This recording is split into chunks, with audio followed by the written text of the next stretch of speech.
അസ്സലാമു അലൈക്കും വറഹ്മത്തുള്ളാഹി. വളരെ ഉപകാരപ്രദമായ വീഡിയോസാണ്, ഒരിക്കലും സ്കിപ്പ് ചെയ്യരുത്, പൂർണ്ണമായി കേൾക്കുക. സമസ്തയുടെ മദ്രസകളിലെ 2024 ഡിസംബർ 24 ചൊവ്വാഴ്ച രാവിലെ 10 മണി മുതൽ 12 മണി വരെ HSM എന്ന പേരിലുള്ള സ്കോളർഷിപ്പ് പരീക്ഷ നടക്കുകയാണല്ലോ. അതുമായി ബന്ധപ്പെട്ട വളരെ പ്രധാനപ്പെട്ട കാര്യങ്ങളാണ് പറയുന്നത്. നന്നായി ശ്രദ്ധിക്കുക. പരീക്ഷ തുടങ്ങുന്നതിൻ്റെ 15 മിനിറ്റ് മുമ്പ് പരീക്ഷകൾ എത്തിച്ചേരണം. വൈകി വരുന്ന ആളുകൾക്ക് പ്രവേശനമില്ല എന്നാണ് അറിയിച്ചിട്ടുള്ളത്. അതുപോലെ തന്നെ പരീക്ഷാളിൽ ഫോണ്, പുസ്തകം എന്നിവ കൈവശം വെക്കാൻ പാടുള്ളതല്ല. വെച്ചെഴുതാൻ റൈറ്റിംഗ് പാഡ് മാത്രം ഉപയോഗിക്കാവൂ. ന്യൂസ് പേപ്പർ, മാസിക അതുപോലെയുള്ള കാര്യങ്ങളൊന്നും അനുവദിക്കില്ല. പരീക്ഷ തുടങ്ങി 15 മിനിറ്റ് കഴിഞ്ഞ് വരുന്നവരെ പരീക്ഷയ്ക്കിരിക്കാൻ അനുവദിക്കുന്നതല്ല.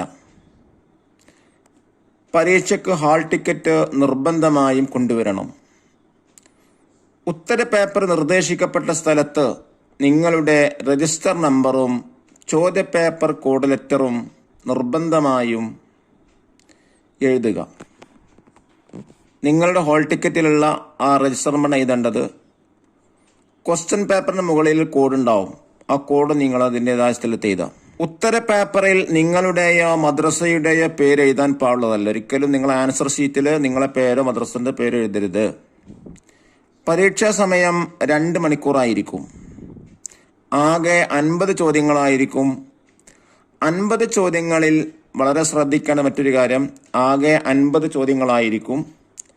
50 ചോദ്യങ്ങളിൽ പാർട്ട് 1 25 ചോദ്യങ്ങൾ റമദാനും നോമ്പുകളും എന്ന പുസ്തകത്തിൽ നിന്നും, പാർട്ട് 2 15 ചോദ്യങ്ങൾ 1 മുതൽ 5 വരെയുള്ള മദ്രസ പുസ്തകത്തിൽ നിന്നും, പാർട്ട് 3 10 ചോദ്യങ്ങൾ സ്കൂൾ 5ാം തരം വരെയുള്ള സിലബസിൽ നിന്നുള്ള പൊതുവായ ചോദ്യങ്ങളും സമസ്തയുമായി ബന്ധപ്പെട്ടുള്ളതുമായിരിക്കും. പരമാവധി 100 മാർക്കാണ്. ഓരോ ശരിയുത്തരത്തിനും 2 മാർക്ക് ലഭിക്കുന്നതും തെറ്റായ ഉത്തരത്തിന് 1 മാർക്ക് കുറക്കുന്നതുമായിരിക്കും. മൈനസ് മാർക്ക് ഉണ്ടെന്നർത്ഥം. ഏതെങ്കിലും ചോദ്യത്തിന് ഒന്നും അടയാളപ്പെടുത്തിയിട്ടില്ലെങ്കിൽ അത് തെറ്റായ ഉത്തരമായി പരിഗണിക്കുന്നതല്ല. ഓരോ ചോദ്യത്തിനും 4 ഉത്തരങ്ങൾ ഉണ്ടായിരിക്കും. ശരിയായ ഓപ്ഷൻ തിരഞ്ഞെടുത്ത് ഉത്തര പേപ്പറിൽ അനുയോജ്യമായ കോഡിന് നേരെ ടിക്ക് അടയാളപ്പെടുത്തുകയാണ് വേണ്ടത്. ടിക്ക് അടയാളപ്പെടുത്താൻ കറുപ്പ് അല്ലെങ്കിൽ നീലമഷിയുള്ള പേന മാത്രമേ ഉപയോഗിക്കാവൂ.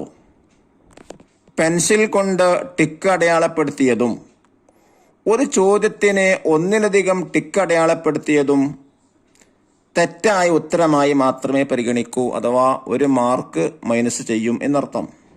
ഉത്തര പേപ്പറിലെ സ്റ്റുഡന്റ് സൈൻ എന്ന കള്ളിയിൽ നിങ്ങൾ ഒപ്പിട്ടതിന് ശേഷമേ തിരിച്ചു നൽകാവൂ. ചോദ്യപേപ്പർ കിട്ടിയാലുടൻ മുകളിൽ നിങ്ങളുടെ രജിസ്റ്റർ നമ്പർ എഴുതി ഒപ്പിടണം. ഇത്രയും കാര്യങ്ങളാണ് പരീക്ഷയ്ക്ക് നന്നായി ശ്രദ്ധിക്കേണ്ടത്. ഇതിന് വിരുദ്ധമായി ചെയ്തിട്ടുണ്ടെങ്കിൽ നിങ്ങളുടെ പരീക്ഷ ഒരു തരത്തിലും പ്രയോജനമുണ്ടാകൂല. അത് ക്യാൻസൽ ചെയ്യുന്നതാണ്. പ്രത്യേകം ശ്രദ്ധിക്കുക. അല്ലാഹു തആല നമുക്കെല്ലാവർക്കും നല്ല വിജയം നൽകാൻ അനുഗ്രഹിക്കട്ടെ.